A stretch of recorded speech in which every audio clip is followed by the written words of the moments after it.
কিনো চেনেহ আছিল বুকুত বন জুয়ে পোৰা দিপৰে কিনো কথা আছিল চকুত মনৰ ভাগৰ বুকুতে হৰে নাহৰ কপৰ সুবাসতে পেপা ঢোলৰ শব্দতে পিৰিতিয়ে উঠে সাৰ পাই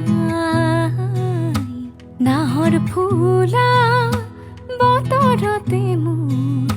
পাখি লাহি মনৰ মাজত কোনে আহি আজি